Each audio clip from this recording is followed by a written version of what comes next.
Welcome back to my channel. This is పద్దు కసిరెడ్డి. ఈరోజు మన రెసిపీ వచ్చేసి పీతల ఫ్రై. ముందుగా వాష్ చేసుకున్న పీతలు ఇలా పక్కన పెట్టుకోవాలి.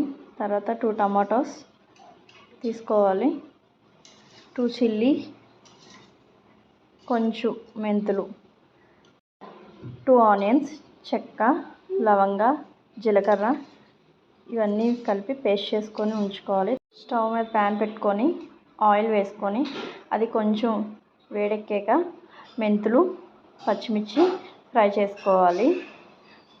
అవి ఫ్రై అయ్యాక మిక్సీ చేసుకున్న ఆనియన్ పేస్ట్ ఉంది కదండి, అది కూడా అందులో వేసి ఫ్రై చేస్తూ ఉండాలి.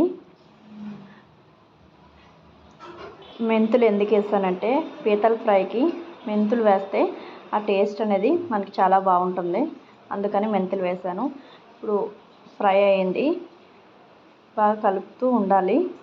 తర్వాత కట్ చేసుకున్న టమాటోస్ ఉన్నాయి కదా, ప్యూరీ చేసుకొని అందులో వేసుకోవాలి. ఇప్పుడు వేసుకొని మొత్తం అంతా మిక్స్ చేసి ఫ్రై చేస్తూ ఉండాలి. సిమ్లో పెట్టి ఫ్రై చేస్తూ ఉండాలి. పచ్చివాసన పోయినంత వరకు బాగా ఫ్రై చేయాలి.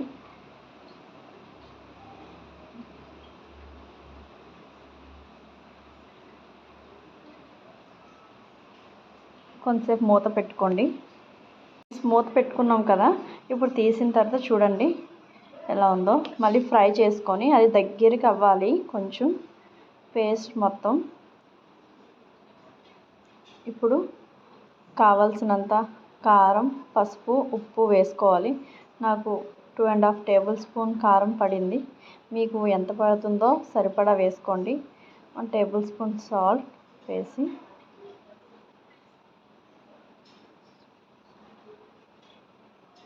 ఇప్పుడు పసుపు, కొంచెం చిటికెడు పసుపు, ఎక్కువ కాదు, జస్ట్ చిన్నది వేయాలి. చిన్న పసుపు వేసి కలపాలి. మళ్ళీ ఇంకొకసారి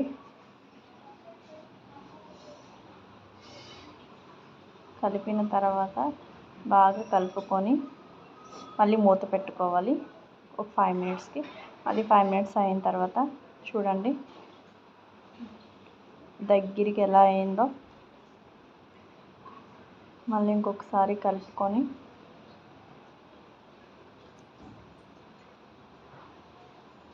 ఇప్పుడు మనం కడిగి పెట్టుకున్న పీతలు ఉన్నాయి కదండి, అవి ఇప్పుడు ఇందులో వేసుకొని కలపాలి. బాగా కింద నుంచి పైకి బాగా మసాలా అంతా పీతలకి పట్టేలాగా కలపాలి.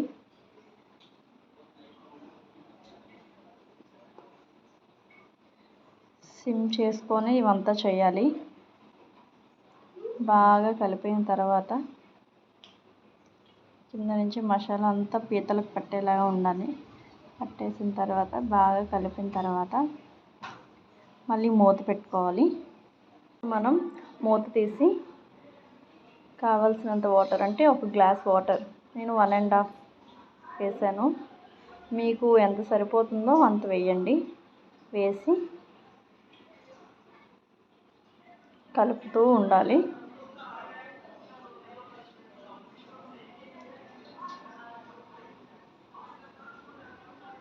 కలిపేసి మళ్ళీ బాగా కలిపేసిన తర్వాత మళ్ళీ మనం మూత పెట్టుకోవాలి. ఒక 15 మినిట్స్ తర్వాత చూడండి మూత తీసుకొని ఎలా అయిందో. ఇంకా మనకి వాటర్ లాగా ఉంది కదా, ఇంకా బాగా దగ్గరికి మగ్గాలి. ఒక 15 మినిట్స్ మళ్ళీ మనం బాగా కలుపుకొని మళ్ళీ మనం 15 మినిట్స్కి తర్వాత చూడండి ఎలా ఉందో. ఇప్పుడు లాస్ట్లో మీ దగ్గర ఉంటే కొత్తిమీర వేసి స్టవ్ ఆఫ్ చేసుకోవడమే. మీరు కూడా ఇలానే ట్రై చేయండి. టేస్ట్ ఎలా ఉందో కామెంట్ చేయండి.